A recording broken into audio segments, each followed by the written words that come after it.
Welcome back to Living Limitless, Play Your Way to Freedom. I am Andrea Luzon.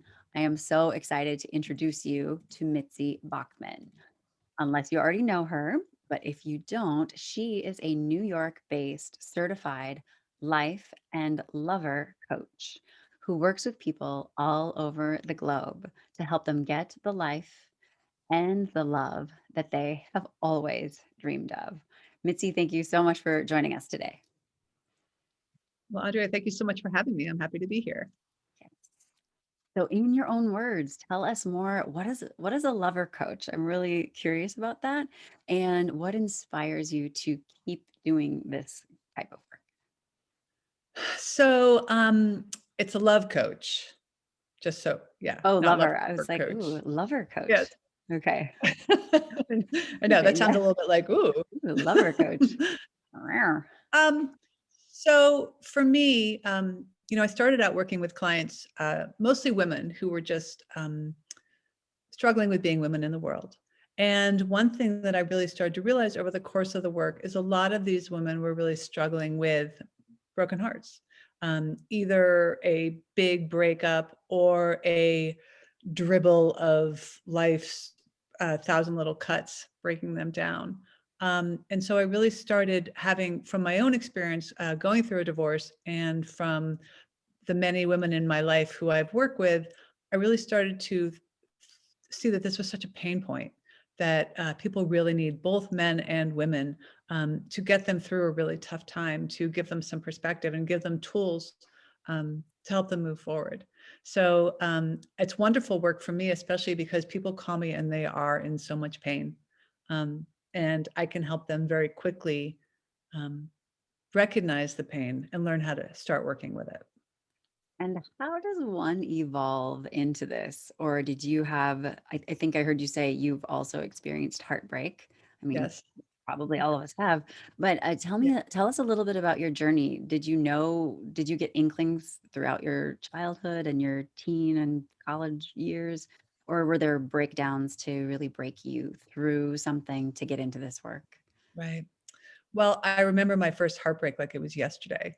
I was ninth grade and Bobby Fortunato broke up with me for Katie Hill. And I remember so well going home and crawling into bed and my mom coming up and I told her what had happened and she let me stay home from school and she fed me Jello. So I remember so well my first heartbreak and how devastating it was. It's the worst pain I've ever had. Um, and over the years, yes, I had my heart broken over and over and over again.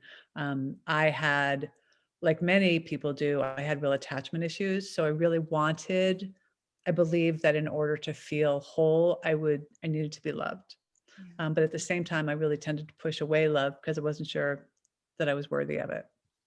So um, I had a lot of affairs. I mean, a lot of love affairs over the years. I got married when I was 30, and I was married for 20 years. And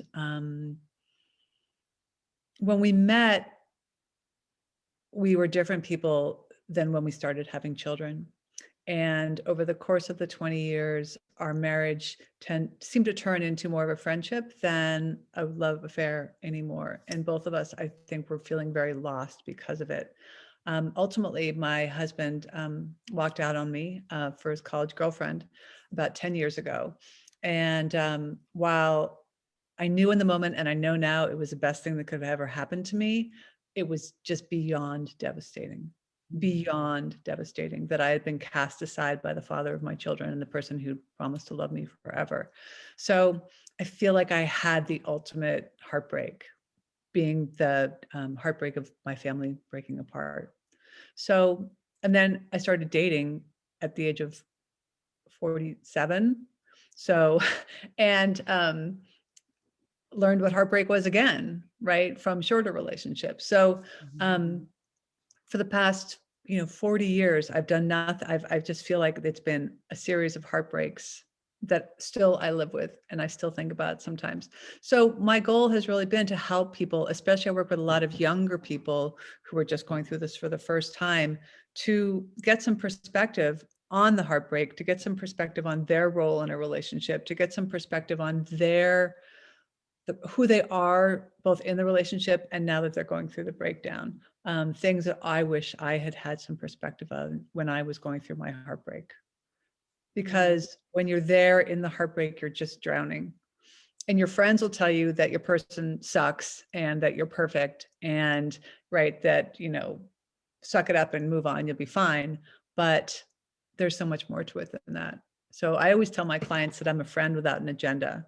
So I'm someone who's there to tell them like I see it, to help them find the answers that are inside them without having, any skin in the game per se. Like I'm not the person who they're going to go out dancing with tomorrow night, right? I'm the Yeah. person who's objective, Yeah. and informed and experienced around this. Hmm. That makes sense. Yeah. You're bringing me back to elementary school breakups. Ah, And and not that, and I think I'm laughing because I think it's something we don't give enough weight to in our society. I mean, what you're sharing right now is, I'm linking it a little bit to trauma, the mhm, stories that we made up about ourselves when those breakups happened. Like, mhm. so and so broke up with me and started dating so and so, to a 10-year-old or an 11-year-old or a 12-year-old or 13-year-old or whatever. The Yep, story that you make up about mhm, what does that mean about me, yep. and how do I have to change to, like, get, be in the next relationship or get him back, or that's so Or interesting. or you think you're never gonna be loved again. Yeah. Like, that's what I find. I mean, I remember 17 years old and having my boyfriend break up with me, and I thought, "What if no one ever loves me again?" And Yeah. that's what I hear a lot from people, and a lot of that is because at the end of a relationship, people often don't feel worthy of being Mhm. loved. I just got off the phone with a client who was talking about her first love, um, 15 years ago, who breadcrumbed her, right? Who just gave her a little bit and then took it away, and then gave her a little bit and then took it away. And now her marriage is failing, and she's spending a lot of time thinking about that relationship and the decisions she made in that relationship and how it's formed her into this person whose marriage is failing. So we really had to talk about her mindset around that and her perspectives and the truth behind these things that she had in her head, um, in relationship to that heartbreak and now the heartbreak of her marriage slowly dying. Yeah. And they're different, but they're connected in so many Mhm. ways. Yeah. And a lot of it's connected because of who we see in ourselves around these relationships Mhm. and the truths Yeah. we tell ourselves, I believe. Yeah. So in the story that you just shared, I'm sensing that the woman, okay, so there's this catchword that we say a lot in our society called a trigger, or being triggered, or she triggered me, or that triggered me. And Mhm, it looked, I think I just heard you say that someone is going through a breakup, and then that is triggering like these memories, or this belief, this old belief that, like, I'm not worthy of love, or something mhm, like that. So in your mhm, work, I think I'm hearing that you help people through exactly that, these stories that we tell ourselves from when we're younger, or when we were damaged, if you will. So mhm. what does a trigger mean in your line of work, or in your life? How do you move through a trigger, or how do you help a client move through an example of a trigger? So for me, when I was going through my divorce, I discovered cognitive behavioral therapy. Hmm. I'm not sure if you're familiar with that, but it's therapy that helps you manage your thoughts, address Hmm. your thoughts, um, recognize a reality around your thoughts. So for me, dealing with triggers is very much about recognizing where the trigger is coming from and my reaction to it, right? So I Hmm. often refer to something that my ex-husband does that triggers me, right? Whatever it is, right? Hmm. But if he does something that triggers me, I used to just fly off the handle. Hmm. Now what I do is I look at where he's coming from and why I'm reacting the way that I react. So one thing that involves is really not taking things personally, right? So if he does some jerky thing, instead of me thinking, oh, he's disrespecting me, or oh, he hates me, Hmm. or he's purposely being unkind, I think, okay, this is standard behavior on his part, Hmm. right? He's not really the kind of person who would do this spitefully. Right. So really it's about um, changing my thoughts, changing my thought patterns about Mm, it. I find so many people, this phrase, if he loved me, he would do this, yes. right? Like my present boyfriend, who I love more than anything except for my children, um, you know, this summer we were having an issue around some long-term COVID um, visitors, and I was getting increasingly frustrated that they were still in the house. And I could have said, "If you loved me, you would make them leave," right? But I knew it wasn't about that. I Yeah. knew it was about his situation around our COVID borders. So that Mhm. really helps. So, and I always encourage my clients to do that too. Like if someone's doing things for you, look at their motivation because you know them most likely. Look at their Mhm. motivation, see if they're really doing what you think they're doing, and then Mhm. adjust your reaction to that accordingly. And it takes some work. I mean, this isn't something that I just learned how to do overnight. It takes some work and takes awareness. And Mm. I'm a huge believer of the effectiveness of awareness in our lives. Yeah. Just being in touch with where you are emotionally, where you are physically, where we are in this crazy world we're living, Mhm. and what a difference that makes in our ability to react to things. Yeah. That's amazing and wise. So checking in with what's the motivation of the person or the situation, but usually there are humans involved in most of our Well, triggering that's it. situations. We're all imperfect, right? Right. And Yeah. like I have issues around my mom and the way she parented me. But now as a grown up, I'm realizing she was just a girl in the Yeah. world whose mom didn't do a very good job. She didn't know what to do with me. It's not her fault, right? Yeah. And knowing it's not her fault makes it much easier to accept what happened and Yeah. move forward. Right. Yeah. And also standing up for yourself. So standing in your power. So Mhm. is and where I'm coming from on that is I love it's part of one of Brene Brown's talks, and I have really tried to implement this in my life, and sometimes I forget and I get to do a better job. But she was saying that, when you are totally in the story of this person is hurting my feelings, and you have looked at their motivation and you're just trying to think, I do not know what is going on, but I'm feeling hurt. And I love how she has said, hey, I'm feeling called to talk to you about something that's really pressing on my heart right now. When you XYZ, the story I made up was that you don't love me anymore, or Right. that you don't care about my feelings, that Right. and then I just adore how that, I need to have a hard conversation with you and I'm not exactly sure how to do it, but when and I can't figure out what happened, so can you help me, because when you XYZ, I made up this story that you did Mhm. it because of ABC. And Mhm. I love that seems to soften it so much. Actually, I did that with my husband last night. So I was like, yay. So I remembered the skill, the toolbox piece last night, and just was able to, instead of pointing the finger and being like, you made me feel XYZ, Right. or you Right. always, and that makes me feel blah, blah, blah. But I really was able to say, hey, I see that you're, feeling a little upset right now, and I'm feeling upset too. When you XYZ, I was feeling like like you were shutting down and pushing me away. And then Right. he was able to say, no, I'm just feeling my feelings right now.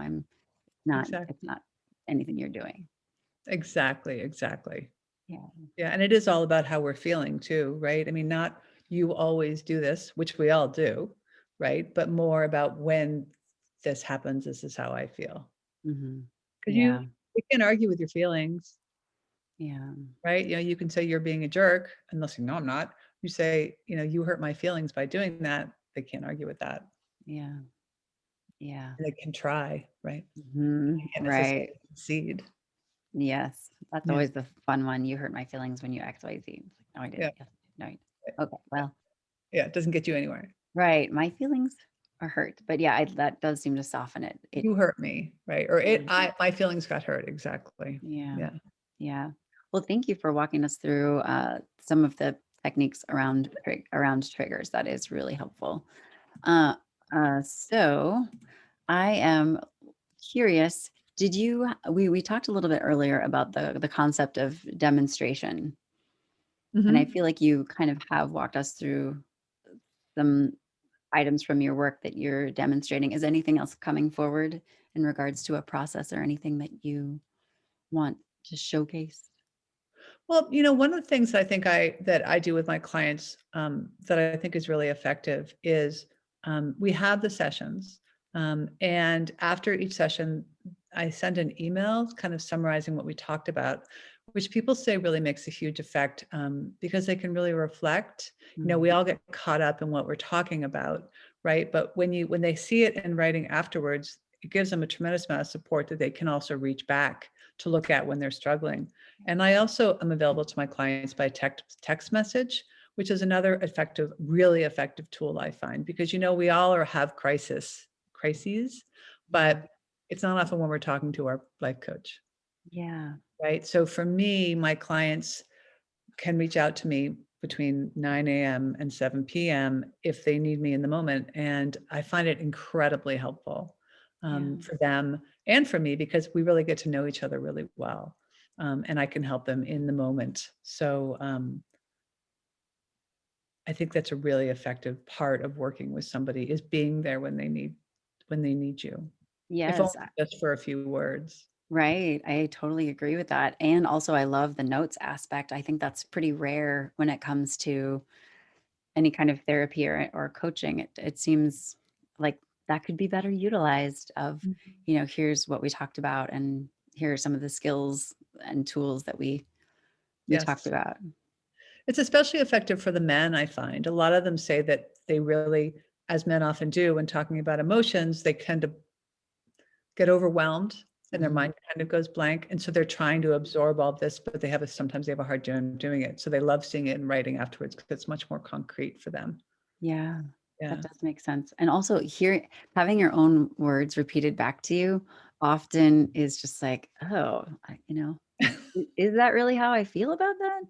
You Right. know, like That's true. hearing That's a that, good point. I never thought about that. yeah, hearing it out loud. Now that you mention it, like, so Right. I love that. Thank you for sharing that. Of So course. let's talk a little bit about play. The title of the series is Living Limitless, Play Your Way to Freedom. And I Right. know I'm always looking for incorporating more play in my life, getting back to that childlike nature and kind Right. of just being a little more fun because I know I'm fun. It's just that I get I get tunnel vision. I'm just going in the direction. So, how do you, Mitzi, bring play into life or work to be stepping into your power and your freedom and to Right. feel more expansive? Right. Well, one of the things, in a course, I'm building a course right now about letting go of love, and moving on. And one of the exercises that we do in there is getting in touch with who we were as a child, Mhm. and it's favorite foods, favorite games, best friend, favorite television show, just really trying to reconnect Mhm. with that person, because I think so many of us just grow up and let go of that child, especially if we've been damaged. We were talking earlier about our children, and I would imagine with you having 7-year-olds, you're Mhm. going to play, right? Yes. And I remember when my kids were younger, I played more, but as they grew up, I found myself not playing as much. So Mhm. um, it's interesting. The love relationship that I have now is full of a lot of play, um, which is really fun. Just in our lives, we giggle and we joke and we poke each other, and I feel very fortunate to be in my primary relationship is like that. But I also, I love to like dance around the living room. My favorite thing in the world to do is to drive my car with the sunroof open, singing show tunes really loud, right? I Mhm. love to hike. Getting to the top of a mountain is amazing for me. Last year before COVID, I went to Peru and I hiked 7 days. We did 17,000 feet, reached 17,000 feet, which as a 53-year-old, I felt pretty damn proud of. I try to, I make an effort to get my heart up, my heart racing again, and I feel like that's my play when your day can just kind of be like one thing at a time. And then you get your heart rate up and you just feel more alive. Yeah. So I make it a part of every day, no matter how much being adult that day has consumed me. Yeah. So you're incorporating play into your daily life. Yes, because sometimes Yeah. it's just not enough room to make it just about the play, right? Sometimes it's like between sessions, I'll dance around the living room or play with the Hmm. cat or, Yeah. go for a walk.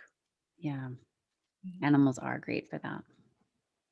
I'm a new cat person. My Oh. dog, I've always had dogs, 25 years of dogs. And my dog died last year. My kids are gone, so I decided no more dogs. So I have a cat, Hmm. and I'm totally becoming a cat lady. And I hung a bird feeder outside, so I'm a bird and cat lady. Can I just say? Which is You're great. I have you're a great cat. evolving. I know, or You're- something. Yeah, you're letting yourself shift, but Exactly. I'm letting myself shift. I yeah. feel like a different person. It's interesting. But you Yeah, have like the tower with like bells hanging off of it. I do. It's right over there. Hmm. Usually when I'm on the phone, she comes to visit, so we might meet her. Okay, You'll that's fun. I grew Yeah. up with cats and dogs, and then I married someone who's highly allergic. Like when we go to someone's house, there ends up being like, all the veins start to pop out in the eye, in the eyes and everything. So I don't get to have cats right now, but I miss them. There's just such an interest. They're so different They are. than dogs. Well, and this one's actually a Devon Rex cat. My daughter's highly allergic, so they're hairless. Mm. So Yes. she's not really hairless. Like I wish you could meet her, but she doesn't cause allergies. Hmm. Yeah. Okay. Okay. So Yeah, just in case, maybe I someday, get, go ahead. What? maybe someday you can have Maybe one. someday. Yes, I get to be more expansive around the cats that don't have hair because I see pictures and friends who have posted videos and it's just like, wow, that's really different. We'll have to get her to come visit because she's got hair. She's just not like cat, that Right, shoots fuzzy. all the hair. Yeah, she's a Yes, redhead. she's not a Yeah. puffball. No, not a puffball, Gotcha. but very Gotcha. sad. Yes. Anyway, So when I say living limitless, yes. what comes forward for you or how do you incorporate it or help your clients incorporate that aspect into their life? Well, going back to the awareness piece of it, right? So I find a lot of people have self-awareness that they've buried Mm-hmm. or they push back on. So for me, I believe that if we are aware both of our emotions, of our relationships to other people, who we are in the world, it opens us up to just a huge amount of life and love, Mm-hmm. as opposed to keeping ourselves walled in, keeping ourselves blocked. Um, it really prevents us from moving, from opening ourselves up to the world. And I know when I was married and a mother, I mean, I'm still a mother, but when I was raising my children and I was unhappily married, I very much had boxes all around me, trying to protect my heart, trying to protect my mental health from completely falling apart, trying to protect my children from the world. So I had just built a series of boxes and breaking out of them was almost impossible for me, because I felt if I did, I would lose control of the world. So now I've really worked on having awareness of myself and my place, either with my mental health or my environment or my relationship with my children, literally casting off those walls that I used to have around myself and Mm-hmm. opening myself up to whatever's there, whatever presents itself. Um, so it's awareness. For me, I believe that the key to my how well I'm doing in my life right now is the awareness that I have about myself and where I am in the world. Mm-hmm. That makes sense. Mm-hmm. So awareness equals living without limitation. Hmm. Hmm. Mm-hmm. Keeping yourself open and Yeah. not boxing in your heart or your body or your soul. Just being aware of keeping things open.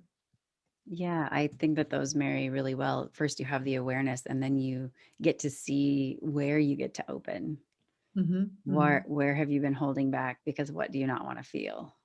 Exactly. Yeah. Exactly. Because I believe that people are scared of feelings because of the pain, Hmm. right? Like it's not necessarily the feeling that causes a fear, it's the pain that causes the fear. Yeah. The fear, I'm sorry, the fear of the pain, as Hmm. opposed to the fear of someone getting mad. It's the pain that we will feel if someone gets mad, Right. because our body evolutionarily doesn't want to feel pain, Right. because then we die, Right. evolutionary. So that's a Yes. real something that really holds us back, I think. And now, Is since we're not being constantly attacked by tigers and bears and saber tooth, all the things, right. now like our fear is in, how is that person going to treat me? Exactly. I Yeah. think if we were more threatened by tigers and bears all the time, we might not be so sensitive. I really feel like you're onto something. I feel like, tiny villages living in huts where there are predators around them all the time. Maybe they're not so lost in all this, oh, my feelings because someone looked at me sideways kind of stuff. 100% agree. Right. We have too much Right. time on our hands, believe it or not, to think about things. Yeah. And our thoughts derail us. Mhm. And it's something I've learned more than anything. We have these thoughts and we think that they're supporting us and we're following our gut or whatever, but our thoughts can so derail us. Yeah. They're almost like our worst enemies sometimes. Yeah.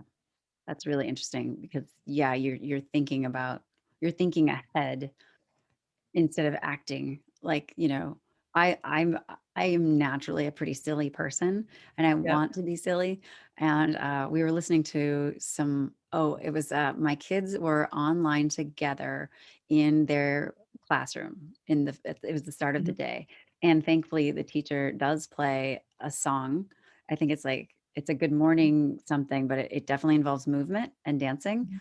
And my Yep. kids sometimes will do the hand gestures, but neither of them hops out of their chair and dances. Right. Sadly, we get to work on it.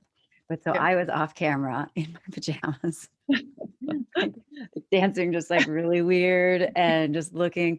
And then it flashed through my mind like to look at the screen to make sure I wasn't on camera. But that's interesting though, because so what? What if I was on camera in the background, like dancing in my, it was like a hoodie and pajama Right. bottoms. Right. But Oh, yeah. and then it was just like that. It's so interesting. I don't want to embarrass my kids.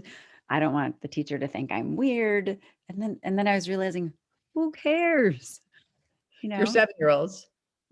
Well, my 7-year-olds might care, right. They That's actually smiled and laughed, but maybe if I was on camera, I don't know, hopefully they're not at that age yet, but my son no, does no, no. have that, like, "That was embarrassing," like, I don't like being embarrassed. He can't watch movies where someone is embarrassed. My Like, son can't either. He gets oh, so really? That's so interesting. Like, he'll fast forward or he'll cover his face or he'll cry. Yep, my son, when he was his age, same thing, and still sometimes, yeah. Yeah, that's really interesting. But Yep. yeah, what you were saying about the, being aware and then being open Mhm. of the things that we get to let go of Yep. because otherwise we're living with the fear of what will Okay. we feel? What's the pain we're going to feel when that person experiences me Right. in whatever way we think they're going to experience us? Exactly. Exactly. Yeah, I'm going to dance on camera more often. I know, I know. Do you watch This Is Us? I have watched a few episodes. I feel like I've watched all the things, but This Is Us just kind of missed. I Well, missed it. there's a scene where the guy's a city councilor and he's given a presentation and then it's over and he thinks his intern has turned off the camera, but they haven't. So he gets up and he's going running. So he dances behind his chair and he's built, which is lovely, but he's got music going and he's dancing, he's taking his shirt off.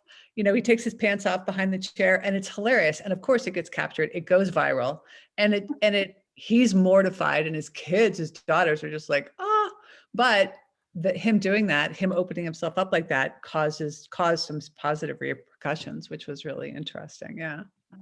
And Yeah. isn't that, yes, I love that. I love that. I think we all get to, and he was being himself. He was He being, wasn't performing, no, was just feeling goofy and acting in the goofiness yep, and having fun changing from suit to running clothes. And right. who doesn't want to dance around when they're, Partially changing naked. Yes. partially naked? Yes. Yes. Yeah. And so that's really fun how that it was like he was forced to like live life a little bit bigger because everyone got to see that side that he was hiding. Yeah. And he was very much a regimented character and just kind of let it open. And it was interesting. And it changed his life. Some things happened afterwards from his actions doing that. So Yeah, I love that. yeah, So I feel like we talked a bit about practices because we were talking about play and you did kind of share with us a lot of practices, but do you have a morning routine or a night routine that propels you forward and keeps you in a higher vibration? absolutely. I do yoga every day, every morning. Hmm. Um, and to be honest with you, sometimes in front of This Is Us or Grey's Anatomy, like not Yeah. always just, getting it into my brain, but it's, I get up in the morning, I make tea for myself and get my boyfriend out of the door. So I have the house to myself. And then I do yoga and then I make my bed. I have a very me centered morning, often just until 9 a.m. Yeah. Right. And Yeah. it's a great way for me to start my day. And I have my breakfast is just a cup of miso soup, Hmm. which gets my metabolism going. It feels good. It's full of probiotics, so it feels really good.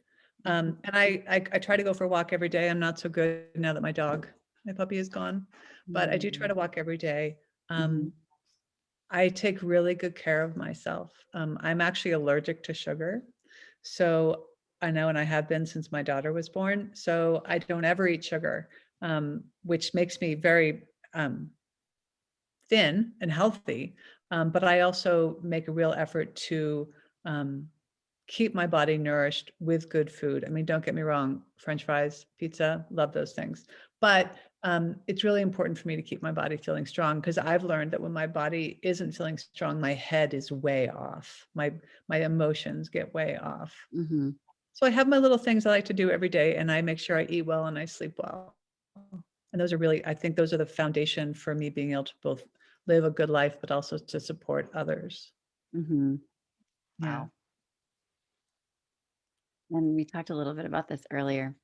Do you feel that creativity and resilience are intertwined? Absolutely. We talked about this a little bit earlier, and I was thinking about the times where I was really struggling Mm. and where I needed to access some resilience. Mhm. Um, for me, my creative outlet has always been writing. I do have a blog. I blog twice a week, and I have for 2 years about relationships, about living with mental illness, and when I was going through my divorce, I every morning I got up and I would write freehand stream of consciousness, just Mhm. 3 pages, just dumping everything out of my brain. So, and from there, I could tap into this creativity, specifically around writing. That has really, it's helped me get me stronger. It's helped me reflect on what I was dealing with. It's Mhm. also given me some success. I've had those blogs. The Huffington Post picked one up. Psych Central has got them. I mean, they're out in the world and people are reading them and they're reaching out to me. So I feel like my resilience has been exponentially um, reinforced with the creative force of my writing. Mhm. So yes, I think they're definitely intertwined. Yeah. I think it's all intertwined. Right. Right. And creativity and play, these are all things that were gifted to us. Mhm. I don't know, not genetically, but it's part of the world we were born into, right? And so if you think again about, survival of the species, play and love and creativity are all things that have always been there to help us stay strong in the face of saber-toothed tigers, right? I mean, even back then they drew on the rocks, Mhm. right? And danced And and danced sang. and sang. Exactly. So Yeah. I think it's part of the human experience of living well and being strong. Yeah. Absolutely. Yeah. Yeah. Making up games with sticks and rocks. All of Oh, it. I know. Just think of all Yeah. the things we did when we were kids. Exactly. Yeah. Yeah. Yeah. Awesome. And I Yeah. am hearing that creativity kind of recharges the battery. Absolutely. Oh, Yeah. for me, writing, exactly. And it's funny because I'm not really creative otherwise I started cooking again, which I really hate. But I'm learning that, I mean, it was horrible cooking for my kids forever, like they never want to eat anything. But now I have a boyfriend who'll eat anything. And the creativity of cooking too. And there's something Mhm. about the process, the cutting and the combining, and then having this thing that makes that feeds people literally, right? Mhm. Right? I mean, and creativity, people always say to me, "Well, I can't paint, I can't draw, I can't sew." Right? Mhm. Creativity is what you make. Right. Gardening is creativity. Cleaning your house can even be creativity, right? There's creativity in so many places that we're not even aware of. Mhm. Indeed. So nobody's allowed to cut to say they're not being creative in their world, right? Just have some awareness around it and look at where there is some creativity in your life or where you could incorporate some. Yes. Yes, and cleaning can be exercise. So that's also fun. You get to I be creative. clean to Yeah, music. Yep. Yep. sweating I while dance and I clean. mopping. Yeah, that's And awesome. then walking around looking at how clean your house is. Mhm. I love seeing how it's clean. Mhm. Decluttering is good for the brain, clear space, clear Decluttering. mind. Right. Yep. Yes. Yep. So I am Mitzi, I'm so excited to continue to follow your work. I'm loving this blog and that your writing has been picked up in so many places. I want to give our audience members an opportunity to work with you more closely, to experience your work. I understand that you have a perk or a gift that you would like to share, and please tell us how we can get it. Yes. So I referred to it earlier. I have a course that I've just made. Mhm. It's going to be um, out there in the world the first week in February.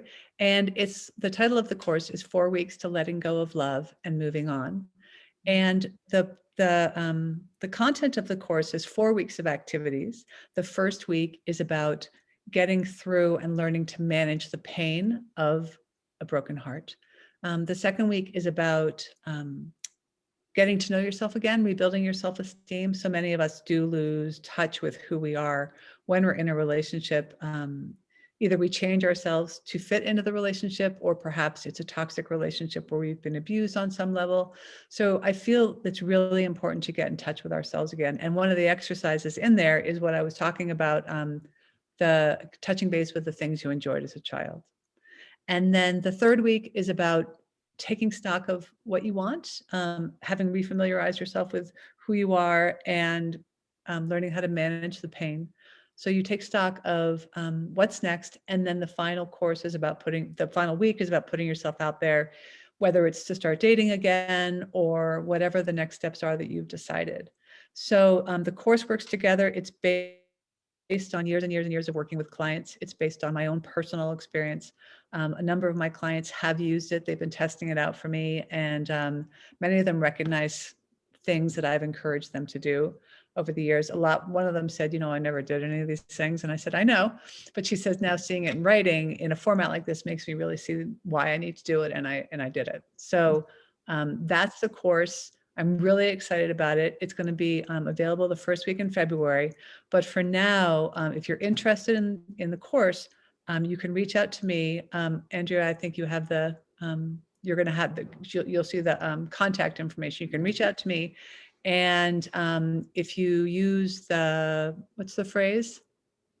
Oh, living limitless, To, or yes, mention the living limit. interview. Hmm. You should Yeah. mention it in the contact. And when you write me, I will give you 25% off. I'm going to give that for the first 5 people who get in touch with me. So reach out to me, 25% off.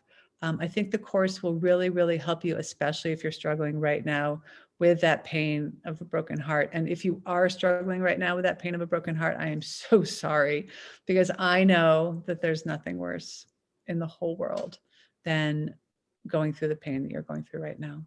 So I hope, feel free to reach out to me, contact me, and I would love to give you guys that free gift. And I would love to talk to anybody about anything. When I coach, my first session is free. So again, you can reach out to me on my website for that as well. Amazing. Thank you so much, Mitzi. So there is an audience member who is hearing your voice, hearing your message, and this person's life is going to shift exponentially should they work with you. Right. What would you like to say to that person? I would like to say to that person that I know it sounds like too much to be true, but a lot of my clients tell me that in the first hour of talking to me, their life shifts dramatically. You know, I listen and I hear and I have a ton of experience, and I feel like the person who you want to be, who you've always thought you could be, who maybe you don't believe you could be right now is right there, like right below the surface. And that talking to me and processing things with me, we can just start drawing that person out right away. We can start giving that person the skills and the self-awareness um, to get the life you want. You know, it's not going to happen overnight, but we can get it started. And the first step is the hardest. And the first step is where I can get you in just the first time of us talking. So you have it in you. It's right there. You just need some help drawing it out. Yay. Yeah. Outstanding. Somebody's bell just went off. That was mine. I'm sorry. That's okay. Well, I'm hearing what you're bringing forward, and I encourage you, listener, to reach out to Mitzi, to click the link below to get access to her contact form, mention this interview, and you two get to work together. Discounts and ebooks. It's going to be amazing. I know that we've all been up and down the road of heartache and heartbreak, and the evolution that you take people on just sounds transformational. Yes. Yeah. It's fun. We have a lot of fun too. We Yeah. do. So we get to go back to the theme, which is play. I know. Um, Very important. so Mitzi, thank you so much for being here today. Thank you Audience for having members, us. thank you. And audience members, thank you. This has been Living Limitless. Play your way to freedom. I am Andrea Luzon. I can't wait to see you here again next time. Thank you so much.